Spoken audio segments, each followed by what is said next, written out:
The high-stakes game of royal chicken is finally over, and Prince Andrew is the one who blinked. For decades, the Duke of York sat behind the fortified walls of Royal Lodge, convinced he was untouchable, protected by the ghost of his mother's favoritism and a lease he thought was ironclad. But the reality of a modern cash-strapped monarchy under King Charles III has finally caught up with him. The king has officially pulled the plug. The private security team is gone, the sovereign allowance has been slashed to zero, and the unmarked white removal vans have finally rolled through the gates of the 30-room Windsor mansion. This isn't just a change of address, it is the total messy collapse of the York household. A domestic empire built on borrowed time, questionable money, and an ego that refused to acknowledge the changing of the guard. The eviction notice didn't arrive in a formal envelope. It came as a financial squeeze so tight it left Andrew with no heir. The king simply stopped the bleeding of royal funds that had been propping up his younger brother's lifestyle, making it clear that the era of luxury living on the crown's dime is dead and buried. Without that sovereign lifeline, Andrew found himself staring down the barrel of a lease trap he couldn't escape. The terms of his 75-year lease on Royal Lodge were clear: maintain the property to a royal standard or lose the keys. The bill for the crumbling masonry, the leaking roof, and the peeling paint has now reportedly topped £7.5 million. Andrew, a man with no official income and a reputation that has made him radioactive to the private sector, simply does not have the cash to fix a palace. The king offered him a brutal choice: find the millions to stop the rot or pack your bags. The arrival of the white lorries this week tells us exactly how that math worked out. He is being traded down from a 30-room Grade 2 listed stronghold to Marsh Farm, a property that feels less like a royal residence and more like a rural exile. Behind those grand walls, the life Andrew and his ex-wife Sarah Ferguson lived was far from the polished image of royal duty. New accounts from former staff describe a household ruled by fear, characterized by a demand for absolute control that bordered on the pathological. The centerpiece of this psychological profile is what insiders have dubbed the teddy bear protocol. This isn't just a funny story about a quirky hobby. It is a chilling evidence of a man who needed to dominate every inch of his surroundings. Andrew reportedly owned 72 stuffed toys, all dressed in intricate uniforms and sailor suits. Every morning, staff were required to arrange them on his bed in a precise pre-approved order from the largest to the smallest. This wasn't a suggestion, it was a mandate. A laminated diagram was kept on the bedside table showing exactly where every bear had to go. It resembled a battlefield layout more than a bedroom routine. If a single bear was out of place, or if an ear was tilted at the wrong angle, the staff would face a temper tantrum that could be heard through the thick stone walls of the lodge. This obsession with his toys was a window into a man who felt the world was slipping away and was desperate to control the one thing he still had power over: his servants. Former maids have described Andrew as short-tempered, rude, and fundamentally entitled. Staff were terrified to draw a curtain too tightly or set a breakfast tray slightly off-center for fear of triggering an angry response. One former aide remarked that you could hear the prince shouting before you even saw him. He didn't view his employees as professionals. He treated them as if they were beneath him, there to serve but never to speak. It was a military-style operation where the rules were stricter than anywhere else in the royal fold, all to satisfy the whims of a man who had lost his titles, his honors, and his dignity, but still wanted his shoes lined up with surgical precision.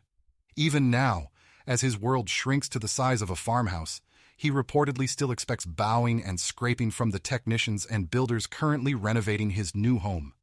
While Andrew was obsessing over his toys, the financial shadow over the household was growing darker.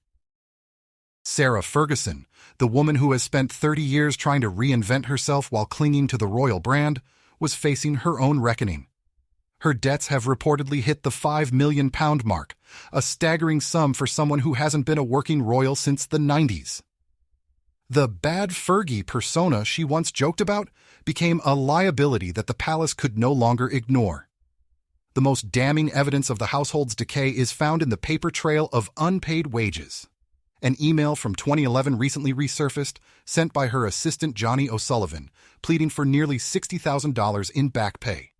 O'Sullivan described his situation as one of real hardship, struggling to pay for his MBA while the Yorks lived in luxury.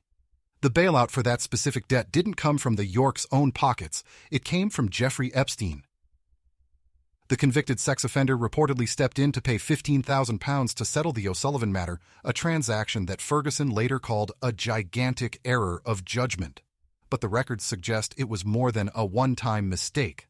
Epstein reportedly provided Ferguson with financial support for roughly 15 years, a cozy arrangement that only ended when he got tired of her constant requests for cash. This wasn't just about bad luck. It was about a lifestyle that the Yorks felt entitled to but could not afford. From the infamous Cash for Access scandal, where Ferguson was caught on camera offering to sell access to Andrew for £500,000, to the Sunninghill Hill Park deal, the pattern is clear. In 2010, Andrew sold his Sunninghill Hill mansion, a wedding gift from the Queen, for £15 million. This was £3 million above the asking price, paid by a Kazakh businessman. The overpayment sparked immediate suspicion that the extra millions were an indirect way of buying royal influence, earning Andrew the nickname Air Miles Andy for his frequent use of private jets, while allegedly entertaining dozens of women on trips to Thailand and Hong Kong. The fallout from these associations was the final blow to the York brand, but the final pillar of his support has now crumbled. Sarah Ferguson has reportedly done the unthinkable. She has finally cut off all contact with Andrew. Insiders insist this isn't about morals. She stayed through the Epstein scandal and the civil trials. This is about survival and the bottom line. Now that Andrew can no longer provide a free home and a zero-rent lifestyle, the Duchess is out. She is reportedly fed up with living in Andrew's mess and is looking to save what little reputation she has left. The rumor mill is already spinning with talk of a seven-figure tell-all TV interview. With U.S. channels reportedly ready to pay millions for the Fergie time scoop, she knows she needs the cash to establish her own independence. She stayed when things were toxic, but she's leaving now that things are expensive. For the first time in 20 years, the happiest divorced couple in the world will live apart, ending an arrangement that frustrated the palace for decades. As Andrew prepares for his exile in Norfolk, the reality of his new life is setting in, and it has become a source of open mockery among the palace staff. Reduced to a state of near-total isolation, Andrew's primary concern has reportedly shifted from international trade deals to the technical specifications of his new living room. Insiders report that his top non-negotiable priority for the move to Marsh Farm was a comprehensive Sky TV package, complete with high-speed broadband and full access to adult content. The man who once traveled the world as a naval hero is now being mocked in the servants' break rooms as a sad figure tethered to a television screen. The technicians at Marsh Farm have been treated with the urgency of a state matter as they install satellite dishes and high-speed wiring, all so the prince can fill his empty hours with news, sports, and pornography. It is a pathetic end for a man who once stood on the balcony of Buckingham Palace. The move to Marsh Farm is a massive step down, and the house itself is a nightmare. Insiders describe it as a ramshackle place that has sat empty for years. More alarmingly, the house sits on a documented floodplain. While Andrew was once worried about royal protocol, he will now have to worry about the Wolverton pumping station. Residents in the area are advised to register for flood alerts because if the local defenses fail, the house could be underwater. At Marsh Farm, the threat isn't just water, it's vermin. Pest control vans have already been spotted at the site, dealing with rats and mice that have taken over the roof spaces.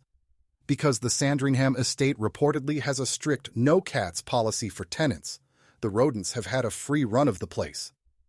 The man who demanded 72 teddy bears be arranged by a laminated map is moving into a house where the only thing he'll be micromanaging is a rat infestation. The tension surrounding this move reached a fever pitch in November when the Metropolitan Police moved in to seize Andrew's privately owned firearms.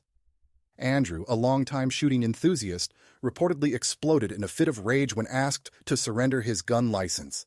It was a scene of pure royal melodrama, the Duke shouting at police officers, refusing to hand over his weapons, until Sarah Ferguson had to step in to de-escalate the situation. The guns didn't go to an armory, they went directly to the king. It was another privilege gone, another reminder that his life is narrowing to a point. He will have no staff quarters at Marsh Farm. The constant assistance he has known his entire life is vanishing. The king is expected to provide a cleaner or a cook on an as-needed basis, but the army of aides is a thing of the past. Even his daughters have seen the writing on the wall. Princess Eugenie has reportedly cut off contact with her father entirely, choosing not to visit him over Christmas and distancing herself from the ongoing fallout. While Beatrice is still trying to walk a fine line, Eugenie has chosen a clean break. Both sisters have effectively fled the country to save their own brands, with Eugenie in Portugal and Beatrice dividing her time between the US and Europe.